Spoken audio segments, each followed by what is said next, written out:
Welcome to another edition of ATL Prime Sports. I'm JJ Jurjevich filling in for Todd TC Corder. To my right, we got our fabulous producer, Wayne.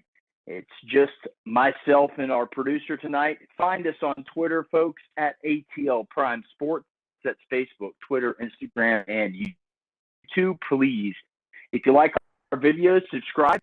And go ahead and follow our channel. There we go. Again, Facebook, Twitter, Instagram, and YouTube at ATL Prime Sports, at JJ Get You One for myself, at RWY Junior for Wayne, and at Corder Todd for the fabulous and the friendly Todd Corder, who I'm filling in for tonight. Wayne, how you doing tonight, my friend? Well, I tell you, I'm doing pretty good. I've got all my Grizzly gear here. Mug in the background there. Excited about what happened in the first game of the first round of the playoffs. Unexpected, and I'm excited. And everybody here in Memphis is excited.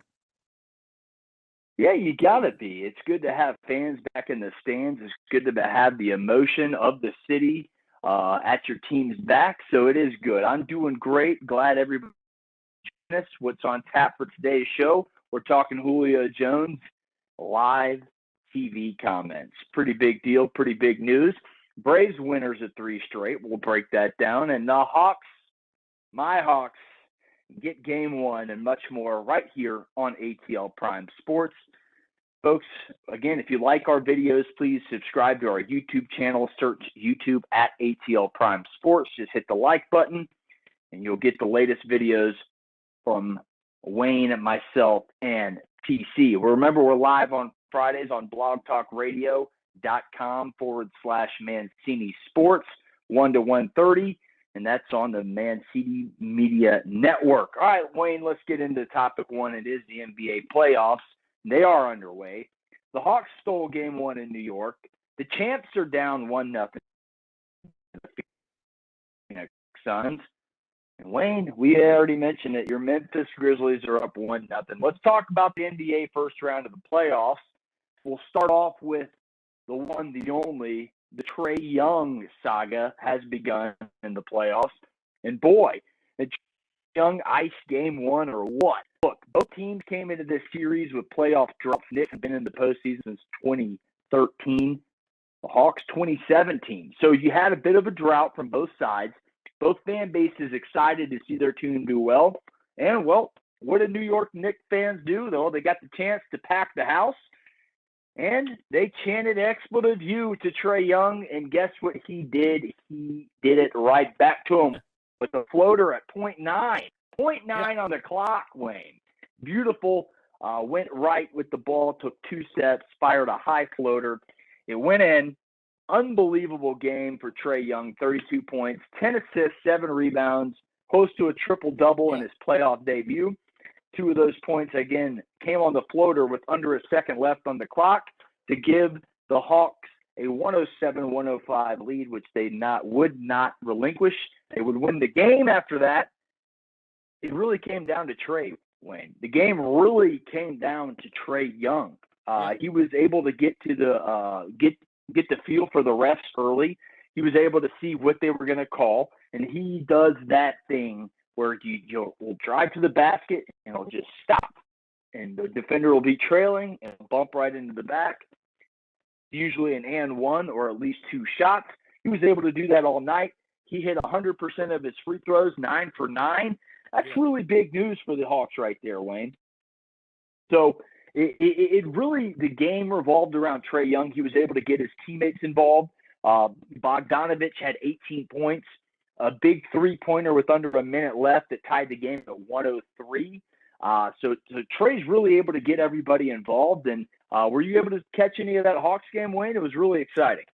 No, I didn't get to catch that. No, really, I didn't even watch any of the Memphis game. Sunday night was kind of filled up with some stuff to do, so I didn't get around to it. But, checking the box scores and stuff for Memphis, it looks like Morant and Brooks did most of the scoring for Memphis. And Conley was a big scorer for Utah, and I think he used to be with the Memphis Grizzlies. Yeah, he did. Mike Conley definitely used to be a big part of the Memphis Grizzlies playoff runs with the Gasols and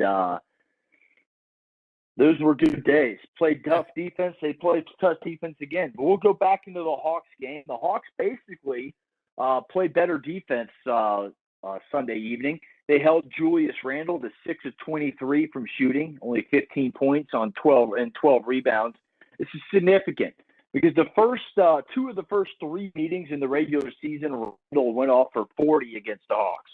So this was a huge deal. They shut down Julius Randle. Trae Young was able to penetrate, get to the rim, also get to the free throw line, and he got his teammates involved. Again, Bogdanovich had 18 points, clutch three-pointer under a minute, and really this team and Nate McMillan has taken off ever since he's taken over. The Hawks were kind of the lost cause. I think they're going to be at the bottom of the barrel again. The Lloyd Pierce, and then all of a sudden Lloyd Pierce is let go. Nate McMillan comes in, and they're one of the better teams in the NBA in the second half. Game 2 is going to be Wednesday night, folks, so stay tuned. But the Hawks, man, this is only their second win against the Knicks in playoff history. So significant wins all around. And again, this kind of reminded me of a Reggie Miller choke game, if you remember Spike Lee. It literally, everybody was chanting, they poked the bear, and Trae Young woke up and rose to the occasion. And he said, hey, it got real silent in there. So, folks, I retweeted some things about that game last night. Trae Young, playoff debut, unbelievable. What do you expect from a guy that was honestly really doubted his whole career? Was doubted going into Oklahoma, doubted about his size in the NBA, always compared to Luka Doncic, and now here we go. He steps up, and boom. Again, Game 2 Wednesday night. Hawks take a 1-0 series lead with a 107-105 victory at Madison Square Garden Sunday night. Wayne, any final thoughts on that Hawks Game 1 win? Yeah, I think it would have been worth it just to watch those Knicks fans really go silent. Anytime you can silence the Garden, that's a good thing. Absolutely. It was fun to watch, and boy, it was exciting to see fans' reaction in such a infamous arena. We'll go on. We'll talk about your Grizzlies real quick. We already mentioned it. The 8th-seeded Grizzlies win Game 1 over the number 1-seeded Jazz, 112-109. Defense, we mentioned it was the key to the Grizzlies' successful night. Held the Jazz to just 42% from the field. And you mentioned it, Dylan Brooks, 31 points, 7 rebounds for the Grizz, and Ja Morant added 26. And that gives you your 112-109 win. We'll go on to just some other storylines moving around the NBA. The champs, they're down 1-0 to the Suns. The 76ers are up 1-0 over the Wizards. The Dallas Mavericks are up 1-0 over the Clippers. So that's kind of your storylines around the NBA. Any final thoughts on the NBA, Wayne? It's a really good time for Memphis to start really coming together and gelling because, they barely got in the playoffs. They had to play the play-in game against the Golden State Warriors. And, of course, everybody thought Golden State was going to win. And, now I think this it's just going to give them more momentum, going into these next games. And there's a lot of people here that fully expect Memphis to win Game 2.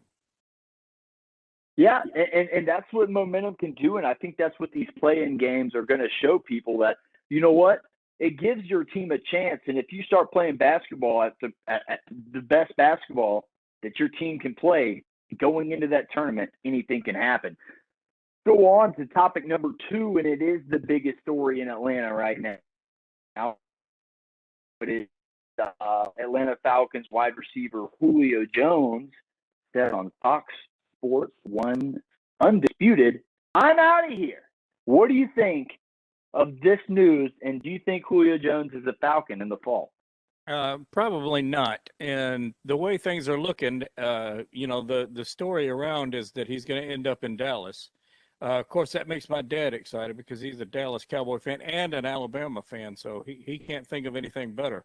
But me personally, if he leaves, it's fine because I am a core Atlanta Falcons fan. Don't care who the coach is, who the players are, who the owner is, whether they're playing outside, inside, upside down, I'm still going to be a Falcons fan. Well, that's what I like to hear. I'll still be a Falcons fan as well. I understand the business of the game, and look, let's look at the context of this phone call. Okay, if you haven't seen the clip, go check out ATL Prime Sports. I pinned it to our profile at ATL Prime Sports on Twitter, and go tell us what you think if you haven't seen it. But let's look at the context of this phone call. Shannon Sharpe called Julio Jones from his cell phone to Julio Jones' cell phone. So cell phone to cell phone, Julio picks up.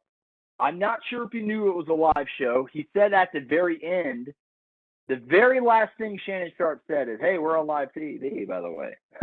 So anyway, he answers. He says, "Hey, what's up? It's your favorite uncle." And asks him a couple of questions. Says, "Hey, man, are you going to Dallas?" And basically, he said, "I'm out of there." Asked him questions. Where do you want to be? He says, "I want to win." Look, I would take this very lightly, Falcons fans. We all know Julio Jones wants out of Atlanta.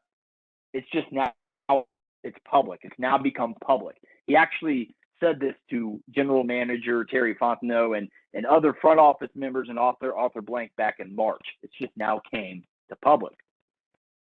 So I take this as maybe this could be, going deep here, this could be Shannon Sharpe saying, "Hey, I'm going to call you during the show," boom, boom, boom. He also says he doesn't want to go to Dallas. He wants to win. So to me, look at the context of this. He was caught. If he was caught off guard, then it looks even worse on Shannon Sharpe and Julio Jones. But if he was, then it just it doesn't look good. As a Falcons fan, it doesn't look good because the optics are, looks like Julio wants out. And if you're a Falcons fan, you're thinking, well, Julio Jones is a big piece to Matt Ryan's success. Why wouldn't you want him around? So there's a lot of spinning wheels to this. But again, the context of this phone call is important to me. Shannon Sharpe picks up the phone, calls him on live TV, and basically the last thing he says is, "Hey, we're by the way." Atlanta was taking offers for Julio. That might be too much. I think that's why he hasn't been traded yet. They were asking for a first-round pick for him before the draft. Look, Julio Jones is under contract till 2023. It's a $15.3 million guarantee for this season. And it would cost teams a lot of money to sign a player like Julio Jones. And again, looks like a first-rounder. So until he is traded, Atlanta Falcons fans, hold on. Grab a hold of something. Yeah. I think he'll be there. I think he'll be there in the fall. I really do. I think the Falcons, Terry Fontenot wants to win right away. Arthur Smith wants to win right away. I think Julio Jones is a key part of that success. I think right now it's terms of, hey, let's try and restructure the deal. And if worse comes to worse, maybe he does get traded. But let's look at what you would get. You would get a high commodity draft pick at the very least, maybe a high commodity player for him. And you could maybe turn your franchise around. You still have Calvin Ridley. You got Kyle Pitts in there.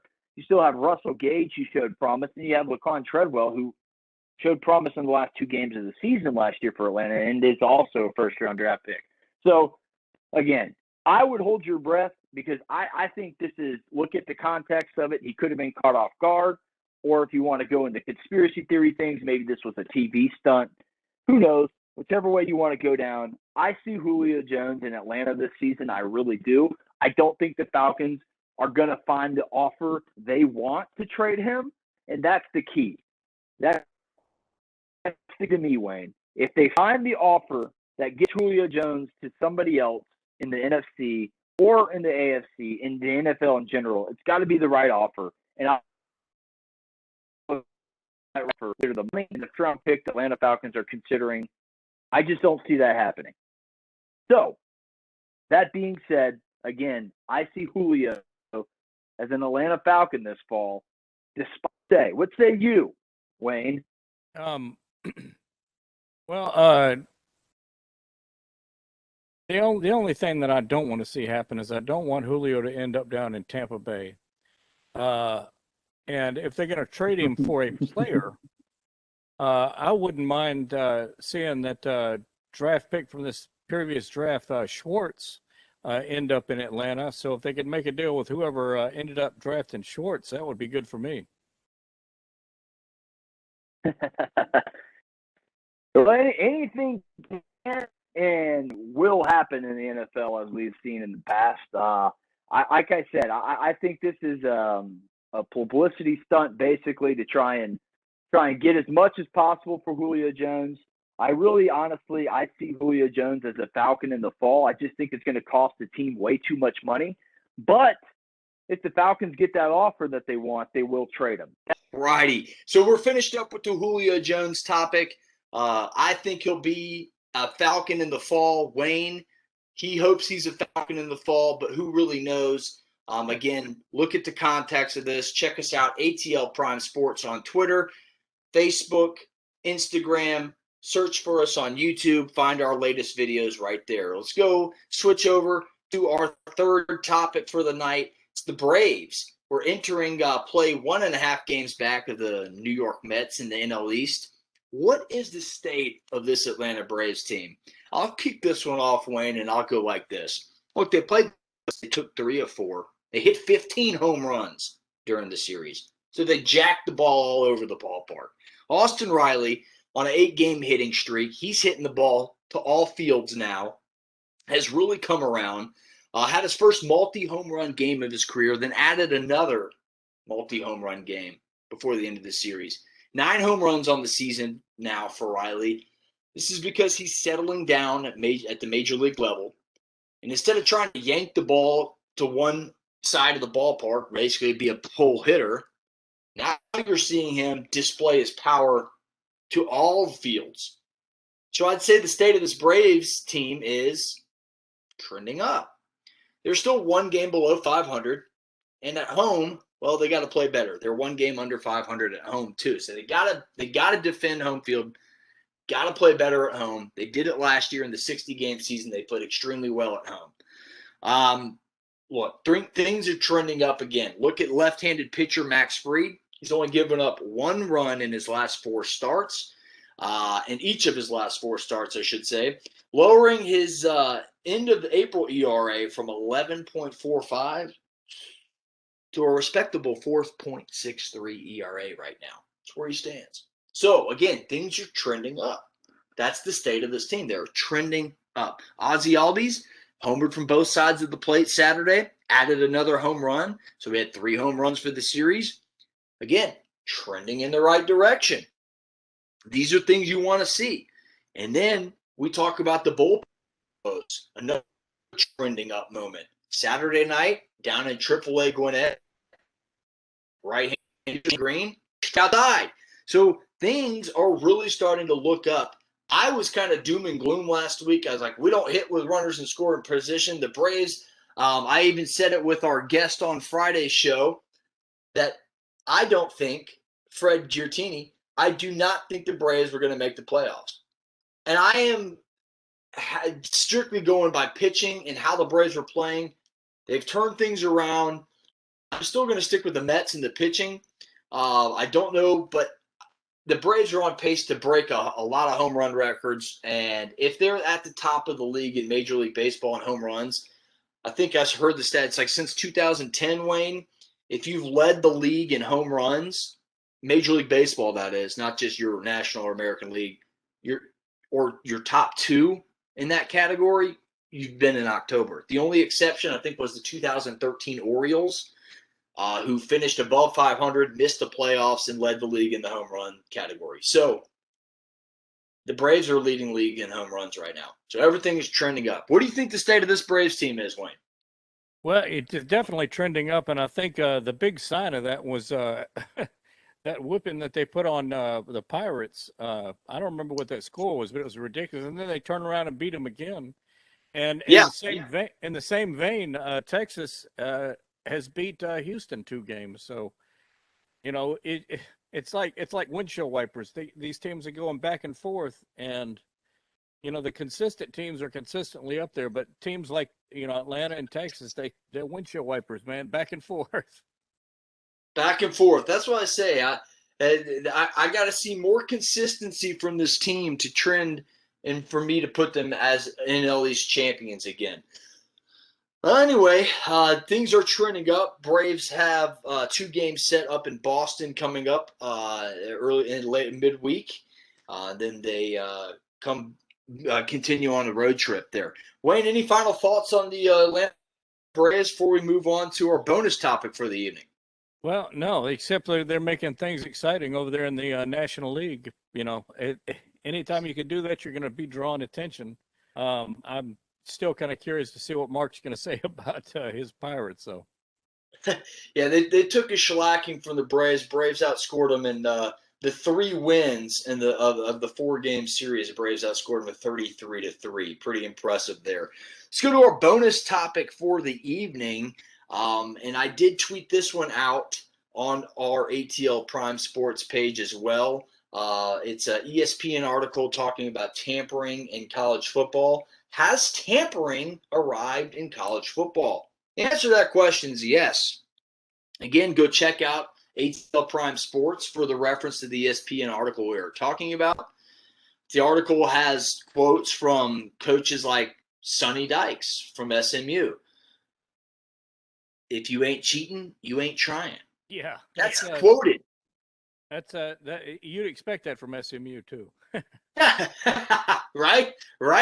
But it was really eye-opening. UAB's Bill Clark, the head coach, football coach at UAB Trailblazers, said in the article he knew there was tampering going on with one of his offensive skill players during a game. Man, this is coming from the article, folks. This is huge. And look, the NCAA needs to come in here and find a way to police it, but is it even possible? And that's kind of what the article is. Because you could reach out to a kid's high school sweetheart track coach's boyfriend, and they could come up to you and come talk to you and say, hey, Kirby Smart's interested with you over here at Georgia. And I'm not saying Georgia in general, I'm just saying just a name, folks. So stay with me. I'm not throwing Georgia under the bus. Just saying a name in general. It's just crazy to me. This is a very eye-opening article, folks. Again, go check it out at ATL Prime Sports. It's an ESPN.com article talking about tampering in college football and comparing it really to the NBA of the world and super teams and players wanting to play with each other from a very young age. So really, really unique article. Yes, I do believe there's tampering, and it's very easy as contacting their high school coach or little league coach even, saying, hey, I'm interested. Wayne, what are your thoughts? Is there tampering in college football? Well, this new system that they've got of letting players transfer schools from one school to another without having to sit out a year or without any type of, I don't want to call it a penalty. I think that really opens the door up a lot of this because the players and the coaches know that there's not going to be any type of penalty for moving from one school to another. So they can put those bugs in these guys' ears, and they start trying to think, well, maybe I could go play with that team instead of this one. Or I don't think it's gotten to the point of throwing games. Yeah, I agree. I think tampering has arrived, and it's honestly only going to get worse and worse with this one-time transfer rule that you mentioned, and all these other transfer rules and name, image, likeness rules. You already see it at high school, college basketball level. These big-time recruits are going to this developmental league. They're going overseas. So maybe you see that in college football. Maybe players start going into the spring league. That's allowing high school players and college players to make money off of it as well. So very interesting times we're in today. Let's go to our ATL Prime Sports No Huddle headlines. The 50-year-old Phil Mickelson wins the PGA Championship on the hardest golf course in the world. Whoa, 200-1 long shot, Wayne, and he gets the job done for his 6th major title. Yeah, shooting -6 for the weekend. This is why I love golf. Look, I love golf. I'm terrible. I suck at it. Well, I love it. A 50-year-old can win a major championship in a weekend. Yeah, it's awesome. I tell you what, another thing, You got to be careful with those fans down in the coast of South Carolina because they will absolutely mob you. I don't know if you caught that or not. You heard about that with Brooks Koepka, huh? Yeah, they lost him. They didn't know where he went. That was funny. They were coming in and they were coming around the golfers, and Brooks Koepka was fighting a knee injury. He said he got whacked a couple times. So that's funny that you mentioned that. That's absolutely hysterical. I think his big fear was he didn't want to end up on the ground and get trampled or something. Absolutely. There's some big gators out there this weekend, too. We all saw those on TV. The last headline for the night, Tim Tebow wearing number 85 for his new team, and instantly it becomes a top-selling jersey on NFLShop.com. Not surprised. Tim Tebow's a great person off the field, Wayne, and that's why his jerseys sell. People love Tim Tebow, and I'm one of them. I love Tim Tebow. I hope he makes the 53-man roster because I think he's a great person. And, guys, if you think he can't play football, then tell me why he won a Heisman Trophy in a playoff game at the NFL level. Yeah. I just shake my head. Yeah, it's been a while, but Urban Meyer thinks he can get the best out of him. I think this is great. Not a surprise at all. Tim Tebow's a great person. Your thoughts, Wayne? Well, you know, they're selling jerseys, and you know, evidently a lot of people want to see him on the field. So I don't know if that'll have any bearing on whether he makes the team or not. But they sure sell a lot more jerseys if he makes the team. Absolutely, and the sales will continue to streamline. Well, folks, that about wraps up our show for the night. Any closing thoughts before we get out of here, Wayne? No, just go Grizzlies. Go Grizzlies, go Hawks. We're taking the weekend off. We'll see you next Friday on blogtalkradio.com/Mancini Sports. Happy Memorial Day, folks. Celebrate safely. And as always, get you one. For Wayne, for myself, for Todd Corder, we'll see you guys in a week. Stay safe, everybody.